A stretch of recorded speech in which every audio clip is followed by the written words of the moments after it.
இவங்க எங்கே ஆரம்பித்தாங்க தெரியுமில்ல? பள்ளி கல்லூரிகளில் அரசியல் பேசக்கூடாதுன்னு தடையை போட்டவன் சினிமாவை பேசக்கூடாதுன்னு தடையை போடல. இறை வழிபாட்டை விமர்சித்த இவர்கள் திரை வழிபாட்டை போற்றிவிட்டார்கள். கடவுளை விமர்சித்த இவர்கள் கதாநாயக வழிபாட்டை போற்றிவிட்டார்கள். அதான் சிக்கல். இப்போ வந்தே மனோலாம் முதல் படத்தில் நடிக்கும் போது நாடால வந்த மகராசா பாட்டு போடுறான். இப்போ அடுத்து ஒவ்வொருத்தனா கிளம்பி வருவான்ல. இப்போ தான் நம்ம அருவா ஐயனார் அருவா கற்பனை சாமி அருவாலாம் நமக்கு தேவைப்படுது. அதுக்குள்ளே ஏதாவது ஓட்டை போட்டு நாட்டை காப்பாற்ற பார்க்கணும், வேலையை பார்க்கணும். நம்ம ஒரு உயர்ந்த கனவை கொண்டு நிற்கிறோம் என் உடன் பிறந்தார்களே. இந்த கட்சி சும்மா மற்ற கட்சி மாதிரி கட்சியில் வருவான் போவான் நிற்பான், எதிர்பார்ப்பு ஒன்று இருக்கும், வருவான், அது நிறைவேறலைன்னா போவான். இங்கே ஒன்று கவனிச்சுக்கு, நீ ஒன்று விழுந்தால் 9 எழுவும். இது உணர்ச்சி பாவலருடைய கருத்து. ஆனால் இன்று நிலைமை ஒன்று விழுந்தால் ஒரு 100 ஓர் 1000 எழுவோம். அதுதான் நாங்கள் வெட்டி வீழ்த்தப்பட்ட மரத்தின் மேல் இருந்து மொத்தமாக தலைக்கும் தளிர் போல துளிர்த்து எழுவும். அதுதான் தமிழ் தேசிய அரசியல். தமிழ் தேசியம் என்றால் என் மொழி, என் கலை, என் இலக்கியம், என் பண்பாடு, என் வழிபாடு, என் தொன்று தொட்ட வேளாண்மை, என் காட்டு வளம், என் கனிம வளம், என் நீர் வளம், நிலவளம், மலை வளம், மணல் வளம், மண் வளம், எல்லாவற்றையும் காப்பது, எல்லாவற்றையும் காப்பது.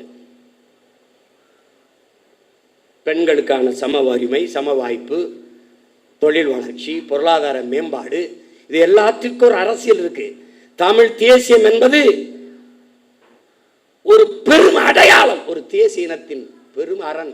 அது ஒரு கட்சி அதுக்கு வச்சிருக்க தமிழ் தேசியம் தமிழ் தேசியம் நினைச்சுக்கிட்டு கூடாது. இது ஒரு காப்பு அரண். இது ஒரு வேற்றுக்கிரக சொல் மாதிரி தமிழ் தேசியம் பேசுகிறார்கள். இது பாசிசம், இனவெறி, இனவெறி என்று சொல்லுவான். நாம பேசுறது இன உரிமை அரசியல். அதை எவன் எதிர்க்கிறானோ அவன் தான் இனவெறி அரசியல் பண்றான். நாம பேசுறது இன உரிமை, இன உரிமை அரசியல். இல்லைன்னா 151 இடத்துல மருத்துவ படிப்புல மேல் படிப்புக்கு இருக்கிற 151 இடத்த பறி கொடுத்துட்டு இந்த அரசு நிற்குது. நமக்கு அறிக்கை கொடுத்தா அதுக்கு நம்மளை திட்டுது.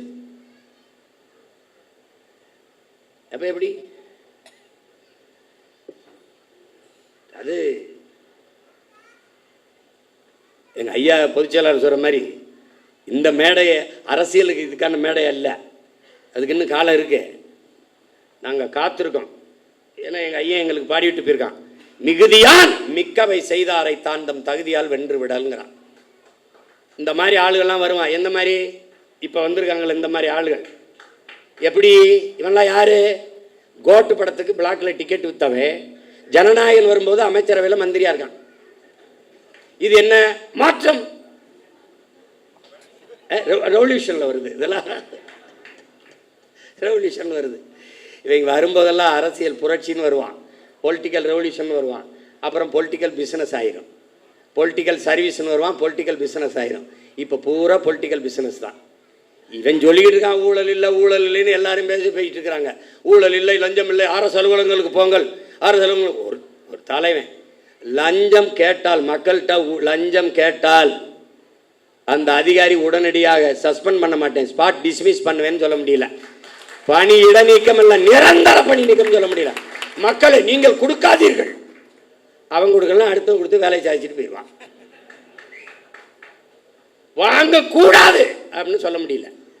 கொடுக்காதீங்க, உங்க மகன் அவன் சொல்லுவான், எனக்கு அவர் தான் மகன், நீ கொடுத்தா தான் எழுத்து போடுவேன். யாரு? ஐயோ கொடுமை. என்ன செய்யணும்னு தெரியல.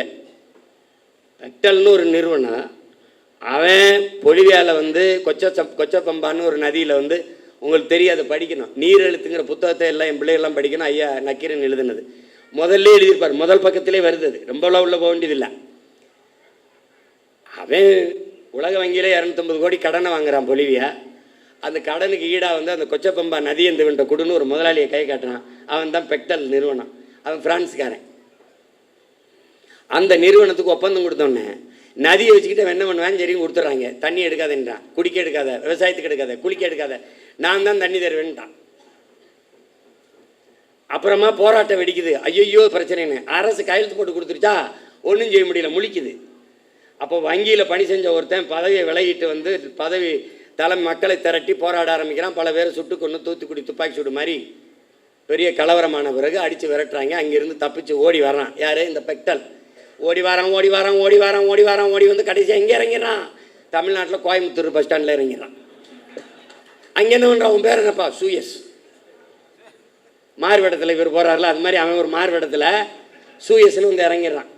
அதுக்கு 3150 கோடிக்கு ஒப்பந்தம் கொடுத்து, யாருக்கு? பிரான்ஸ்காரன் சூயஸ் நிறுவனம் தமிழ்நாட்டு மக்களுக்கு தண்ணி கொடுக்கறதுக்கு இந்த அரசுக்கு 3150 கோடி கொடுத்துட்டு நான் உங்கள் மக்களுக்கு தண்ணி கொடுக்குறேன்.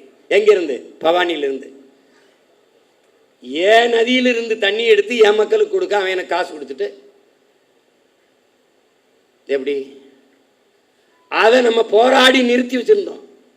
அப்போவே கேள்வி கேட்டு சண்டை போட்டேன் நான்.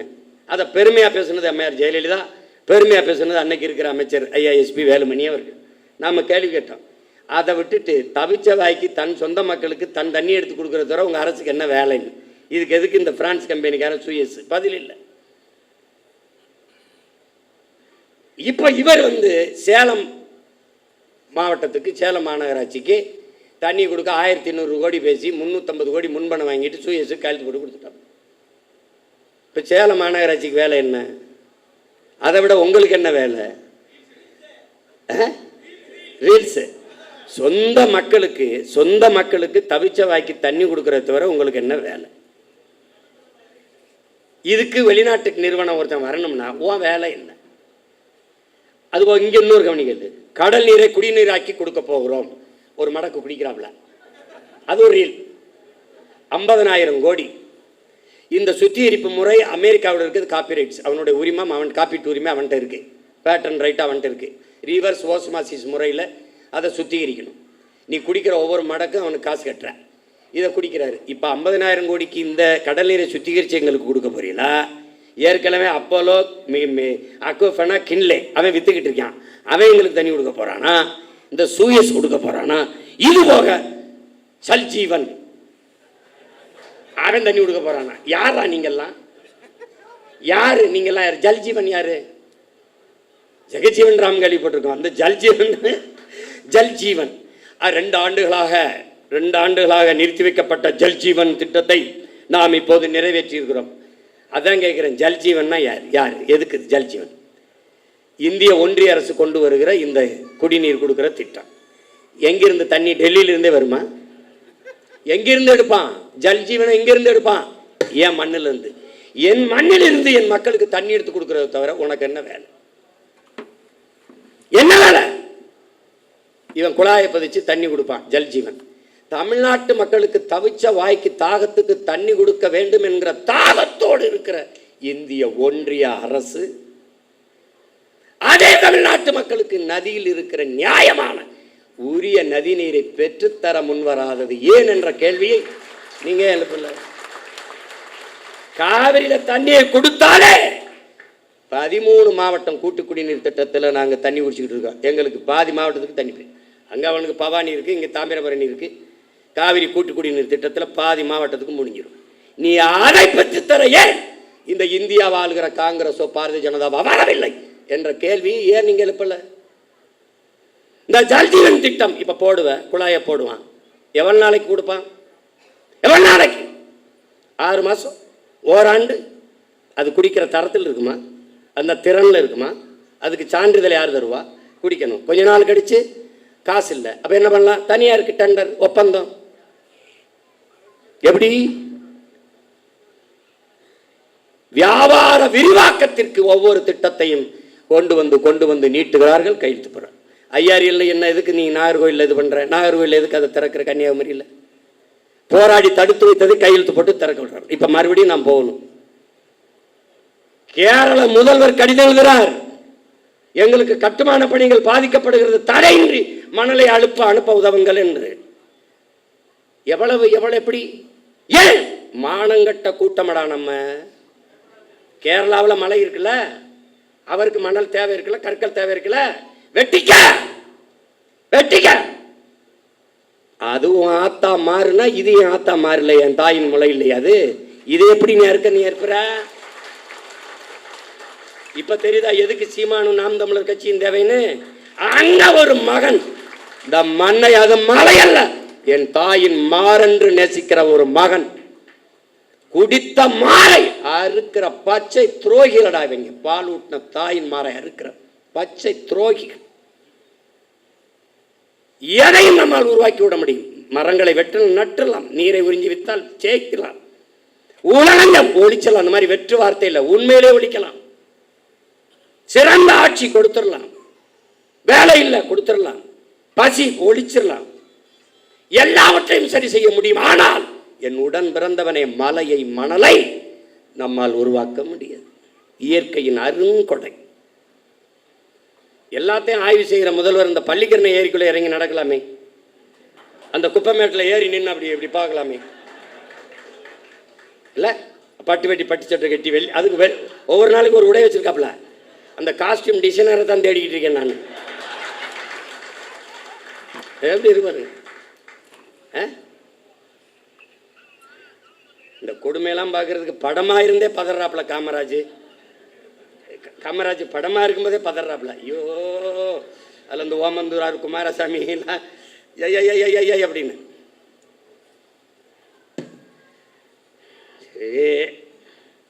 நமக்கு ஒன்று தான் இருக்குது, நீ எதை பற்றியும் கவலைப்படாத. களமும் காலமும் நம்ம கையில் தான் இருக்குது.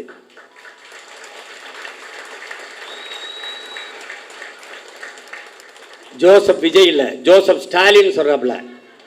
என்ன சொல்கிறாப்புல? ஸ்டாலின் அந்த ஸ்டாலினை நினச்சிக்கிருவ, ஜோசப்னா அவரை நினச்சிப்ப. ரஷ்ய அதிபர் ஜோசப் ஸ்டாலின் சொல்கிறாப்புல. எப்படி சொல்கிறாப்புல? வெல்ல முடியாத படை என்ற ஒன்றே உலக வரலாற்றில் இருந்ததில்லைங்கிறான். இதெல்லாம் அவ்வளோ பெரிய படை இல்லை, இதெல்லாம் ஒரு பம்பரம். சுத்தணுன்னு வேகமாக சுத்தம், எங்கே ஆணி இருக்குன்னே தெரியாது. திடீர்னு கிருகிருன்னு அங்கே போய் டொப்புன்னு வரும். அப்போ நம்ம என்ன பண்ணணும்? ஆக்கரோடு அப்படியே நிற்கணும்.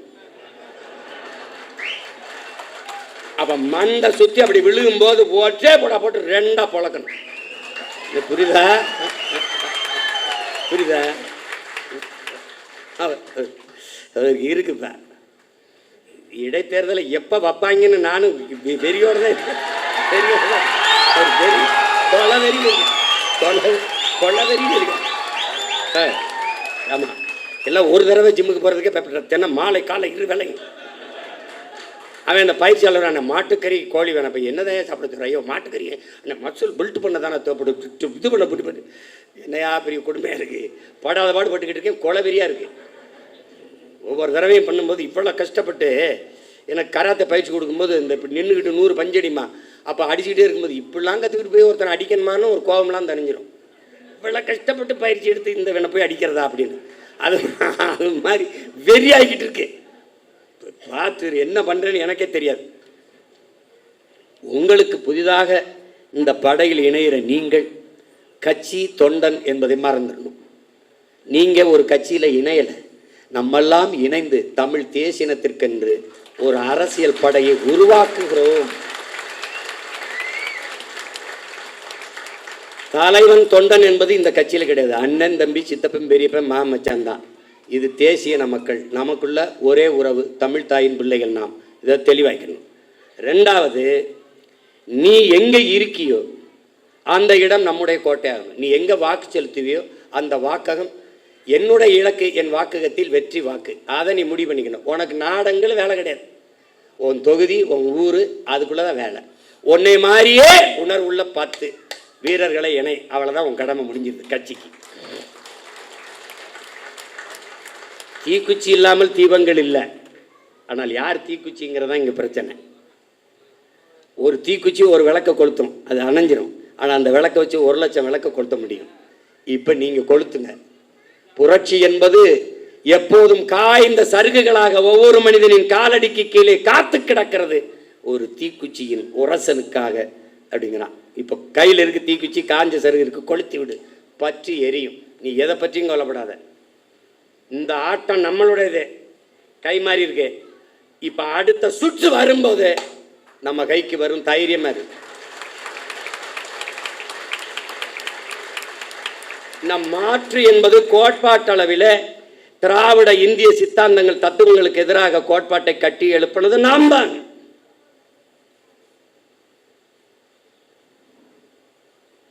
அது விளைந்த அறுவடைக்கு வருகிற போது வேற ஒரு கையில் பலன் போயிடுச்சு. அதை வாக்கு செலுத்திய மக்கள் நெருப்பு சுடும் நெருப்பு சுடும் என்று ஓராண்டு பாடம் நடத்தினாலும் புரியாது. தொட அனுமதிக்கணும். தொட்டால் அதிலிருந்து என்ன நடக்கும்? அவர்கள் சொல்வார்கள் நெருப்பு சுடும் நெருப்பு சுடும் என்று. 60 நாளே ஐயோ அப்பா அதுக்குள்ளே கண்ணை கட்டுதேங்கிறான். என் பங்காளி வடிவரசன் ஐயோ அதுக்குள்ளேயே கண்ணை கட்டுதேன்னு. இன்னும் 4.5 ஆண்டுகள் இருக்கு. இதுக்கு ஒரே மருந்து தான் என் உடன் பிறந்தவனே, பொறுமை. பொறுமை என்பதும் ஒரு வித போர்தான் என்கிறான் மாசேத்து. பொறுமை என்கிற மரத்தின் வேர் எப்போதும் கசப்பாக இருக்கும், அதன் கனி தித்திப்பாக இருக்கும் என்கிறார் நம் உயிர் தலைவன் மேதகு. நீங்கள் சத்தியத்தின் பக்கம் நில்லுங்கள். எனக்கு என் தலைவன் சொன்னதை நான் உங்களுக்கு சொல்றேன். நாம் தோற்கலாம், நாம் சாகலாம், சாதாரணமானவர்கள். ஆனால் சத்தியம் தோற்று போனதாக சரித்திரத்தில் செய்தி இல்லை. நாம் சத்தியத்தின் பக்கம் நிற்கிற சத்தியத்தின் மக்கள் உறுதியாக ஒரு நாள் வெல்லுவோம். அப்படிதான் நடக்கும். இது ஒரு விபத்து நடந்திருக்கு, விபத்தே விதியாயிராது. அதனால இதுக்கு கொடுக்க வேண்டியது கொஞ்சம் காலத்தை நம்ம விலையா கொடுக்கணும், கொஞ்சம் பொறுமையா இருக்கணும். ஆனால் மக்களோடு மக்களுக்காக நிற்கணும். மக்கள் மீது நமக்கு வருத்தம் இருக்கு அப்படிங்கிறதுக்காக அவங்க பிரச்சனைக்கெல்லாம் போகாமல் இருக்கக்கூடாது. ரத்தமாக கொடு, பிரச்சனையாக போய் நில்லு, போராட்டமாக போய் பக்கத்தில் நில்லு, கவலையாக தோல் கொடு, கண்ணீராக துடைத்து விடு, அவங்க கூட நில்லு. ஏன் நீ அவன்கிட்ட இருந்தால் அவனுக்காக வந்திருக்க. உன்னை கேவலப்படுத்துறானா இகழ்கிறானா நீ புகழ் ஒன்ன, நான் யார் தெரியுமாடா அப்படின்னு. நம்ம வந்த பிறகுதான் இன்னைக்கு பொதுக்கூட்டத்தை எப்படி நடத்தணும்னு மற்ற கட்சிகள் கற்றுக்கிட்டு செய்யுது. பார்க்குறீல்ல, எந்த கட்சி வந்தாலும் நாம் தமிழர் கட்சியை கொடி கொடையில் பாராட்டுவதற்கு காரணம் நாம் ஒரு முடிவெடுத்தோம். சாதிக்கு ரத்த வெறி உண்டு, ரத்தத்திற்கு சாதி வெறி கிடையாது. எவனும் மருத்துவமனையில் போய் இந்த சாதி ரத்தம் இருந்தால் எனக்கு ஏற்றுங்கன்னு சொல்றதில்ல, ரத்தம் கொடுங்க தான். அது எவன் ரத்தமாக இருந்தான்னு. அதனால தான் நாம் ரத்தம் சிந்தி நம் இன விடுதலைக்கு போராடியதாலேயே ரத்தத்தை கொடையாக கொடுத்தோம், உறுப்புகளை கொடையாக கொடுக்குற வழக்கத்தை தொடர்ந்து செய்து வருகிறோம். எத்தனை ஆயிரக்கணக்கான மரக்கண்டுகளை இந்த மண்ணில் நட்டு வளர்த்துருக்கிறோம். இதெல்லாம் நாம் பெருமை பேசுவதற்கல்ல, பிறவி கடமை. அதனால் நாம் செய்கிறோம். அதை புரிந்துக்கணும். இந்த படையில் இணைக்கும் போது நீ ஒரு பகத்சிங்,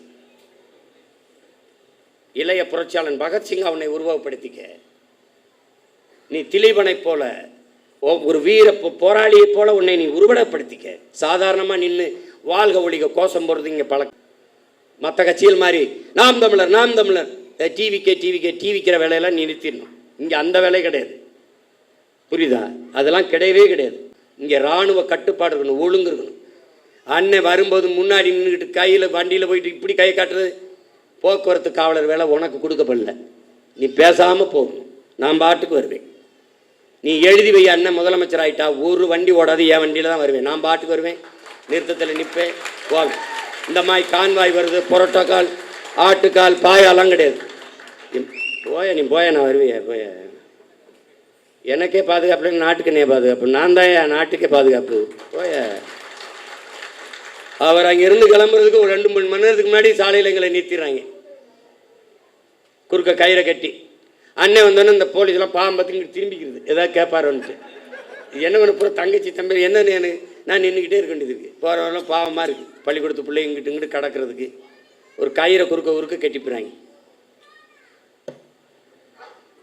இதை இவங்களை ஒழிக்கணும், அவங்கள தொலைக்கணும். கொடுமையாக இருக்கு. இந்த 3ஆம் தேதி ஒரு ரீல் போடலாம்னு இருந்தாப்புல, அதுக்குள்ளே அவன் சிவகுமார் வந்தால் கலவரம் வந்தால் நான் பொறுப்பு இல்லைன்ட்டாப்புல. அதை மழை பெஞ்சிருச்சே திறந்து விட்டாப்புல, பொறுக்கலை. இவங்க நாடகம் ஜெயிக்க முடியலன்னு பெஞ்சு விட்டாப்புல. அதனால் இது முதல் சந்திப்பு தான். நம்ம இன்னும் நிறைய சந்தித்து பேசுவோம். பல ஊர்களில் இருந்து உணர்வு எழுச்சியோடு வந்திருக்கிறீங்க. நம்ம தேர்தலில் தான் தோற்றுக்கிறோம். அவர்கள் சொல்கிறபடி வெற்றி தோல்வி அதில் அவர் அதிகப்படியாக வாக்கு வாங்கியிருக்கிறார்கள். அதை மக்களின் நம்பிக்கைன்னு கூட வச்சுக்கலாம். நமக்கு நம்பிக்கை நம்ம மீது குறைவாக இருக்குது, அது அவ்வளோதான். இந்த தடவை நம்பிக்கை இல்லாத அடுத்த தடவை இந்த பிள்ளைகளுக்கு வாய்ப்பு கொடுக்கலாமுங்கிற எண்ணம் வரும், வர நம்மளால் வைக்க முடியும். நம்பிக்கையோடு களத்தில் நில்லுங்கள். ஒன்று தான் உங்கள் அண்ணன் உங்களுக்கு சொல்லுவேன், நீங்கள் இந்த மண்ணுக்கும் மக்களுக்கும் இந்த மொழிக்கும் இனத்திற்கும் உண்மையாக இருங்கள். நான் உங்களுக்கு உயிராக இருப்பேன் என்கிற உறுதியை உங்கள் அண்ணன் தருகிறேன். நாம் தமிழர் பிள்ளை என்பவன் தனியாக இருக்கணும், அவனுக்கு தனியாக தெரியணும், தனித்துவம் இருக்கணும், ஒழுக்கமாக இருக்கணும், அதை கடைபிடிக்கணும். அதுதான் இந்த கட்சிக்கு போக போக உங்களுக்கு எல்லாமே உங்களுக்கு தெரிய வந்துடும். பிள்ளைகள் எல்லாம் இளம் பிள்ளைகள் எல்லாம் ரொம்ப நேரம் கால் கெடுக்க தங்கச்சியெல்லாம் நிற்கிறாங்க. நம்ம நிறைய பேசலாம், நிறைய இன்னும் காலங்கள் இருக்கிறது. நீங்கள் ஒன்றை நீங்கள் பெருமைக்குரியவர்கள், பெருமை மிக்கவர்கள், பெருமை மிக்க ஒரு பேரினத்தின் பிள்ளைகள். நாம் இன்று வீழ்த்தப்பட்டிருக்கிறோம். நாம் வென்றே தீர வேண்டும். இது வரலாற்றின் காலத்தின் தேவை, வரலாற்றின் பெருங்கடமை என்பதை உணர்ந்து இந்த அரசியல் புரட்சி படையில் உங்களை நீங்கள் இணைத்துக் கொண்டிருப்பதில் நான் பெரிதும் மகிழ்கிறேன். நீங்கள் என் முன்னாடி இவ்வளவு எழுச்சியோடு அமர்ந்திருப்பது எனக்கு பெரும் நம்பிக்கையும் உற்சாகத்தையும் தருகிறது. உங்கள் அனைவருக்கும் புரட்சிகரமான வாழ்த்துக்களும் வணக்கமும். புரட்சி எப்போதும் வெல்லும், நம் வெற்றி அதை சொல்லும். நம் இலக்கு ஒன்றுதான், இனத்தின் விடுதலை. இனம் ஒன்றாவோம், இலக்கை வென்றாவோம். நாம் தமிழர்.